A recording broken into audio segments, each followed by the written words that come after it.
Hi, I'm Eleni.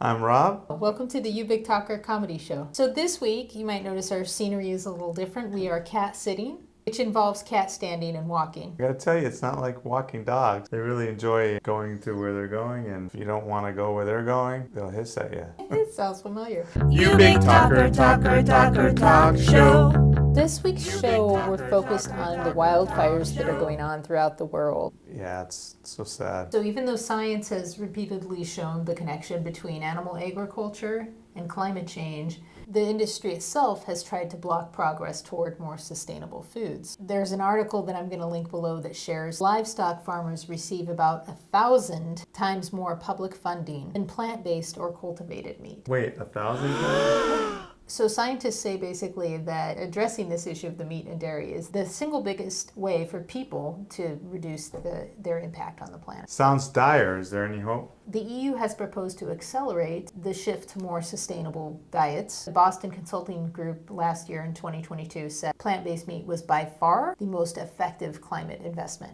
You know who else likes plant-based meat? Oh, sorry about your Gardein fish stick. Thomas ate it. It's been fun getting to know Owen and Thomas. Rob's a bit allergic, so he's been camping out in the backyard, which brings us to this week's skit. Ta-da! Feeling limited by fire restrictions while camping? Camp in your own backyard.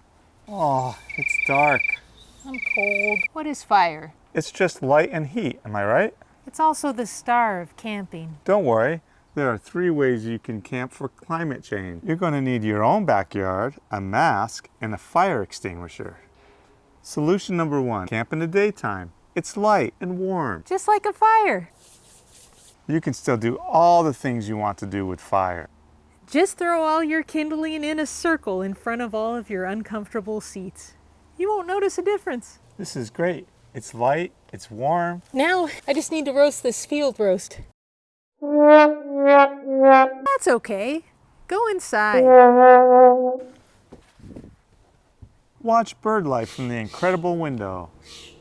Argue with your partner about who won the cribbage game. Come on. I hate camping. Sing campfire songs around the stove while you roast marshmallows. Guess you need marshmallows and fire. Don't have an Alto trailer? Just sleep on the ground. Okay. Hey, it's a wild beast. Solution number 2. If you must camp at night, you can still enjoy your pyromania. Wait, we have light. And heat. Who are we kidding? This sucks.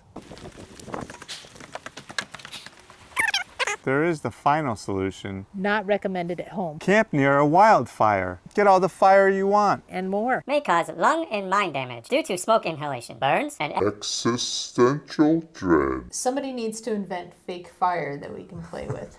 Right. Cultivated fire. The fire that doesn't burn stuff down, but it provides heat and light. Hi, I'm Mary Maps. Thank you for your attention time. Without maps, we're lost. Today, we are on fire. Mary, you're always on fire.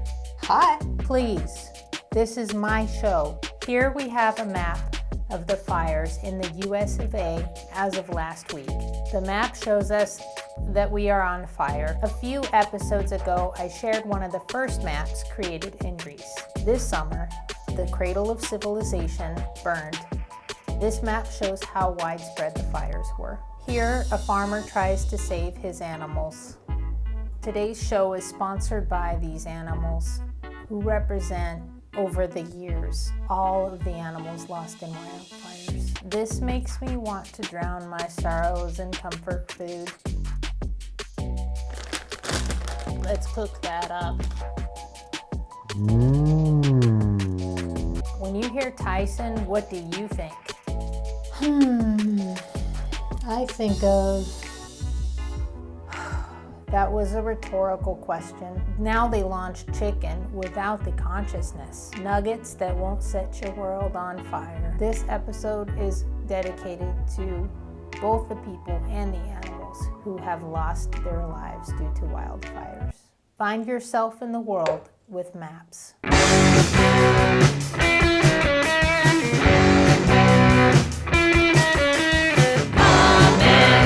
What you gonna say? According to many in the GOP, facing climate change is not a priority, yet millions of people still support them. Pitiful. Sad to acknowledge the animals who died because humans refuse to even acknowledge there is a climate problem. It's time to take on corporations who destroy our world. I emit extremely little CO2. Why? I bike to work every day. I'm a vegetarian. I don't take international flights. I prefer to travel by train. I genuinely do not understand why so many people do not want to change their lifestyle. I genuinely don't understand why so many decision makers don't want to increase taxes on cars and meat. At Mark L. I like to meet friends across country. I hope to visit Europe someday. I don't have time to bike to work. I like meat. Am I not allowed to enjoy my life? At Kestrelfly, sure, as long as you accept responsibility for the cost of your enjoyment. I would like to do so many things that I could no longer ethically justify. We can either change our choices or have our range of choices reduced to nil by a failing society. It actually is that simple at this point. David Messina's photograph is brilliant and profoundly touching. Can we take the necessary steps to preserve our heritage, our culture, and the planet threatened by climate change? This is a direct quote from the IPCC's latest report. Global land area burned has declined in recent decades, mainly due to less burning in grasslands. Furthermore, it has come to my attention that the further we go, the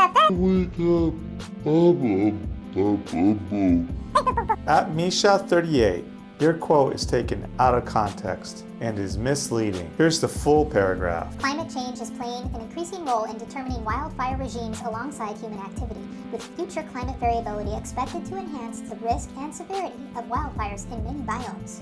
At Misha38, I'm quite sure that the 14-year-old boy, whose body was found wrapped around his dog in the smoky ruins of his house in Maui last week, appreciates your efforts to downplay the role of climate change in his death. Anyone else starting to feel like a sitting duck in terms of climate changes burning your neighborhood or flooding you and your family out?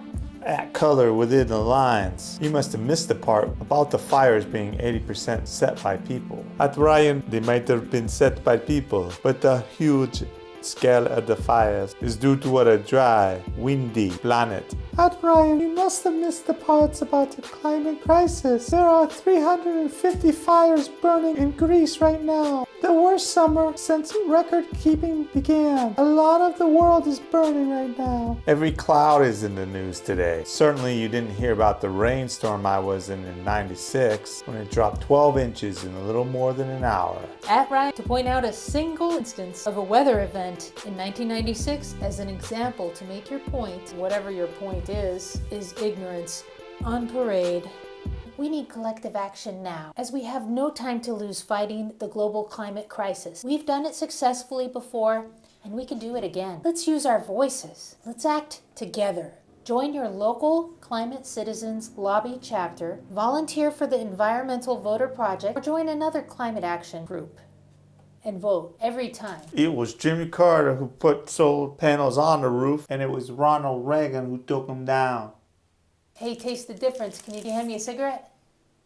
Here you go.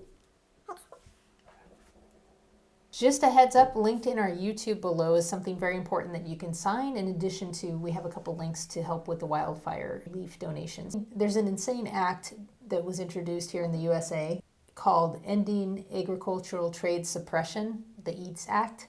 And it was previously introduced in various names before, but basically it seeks to kind of undo any progress. You can sign on and contact your representative, and that link is going to be on our YouTube channel in the description. The interesting thing too is that 80% of voters would support a law to ban extreme animal confinement in their own states. So the public cares, the lawmakers just need to know about that. If you enjoyed our video today, please do push that like. And subscribe. Maybe give me a can of beer. Are you sure those are edible? They sure are, Jay.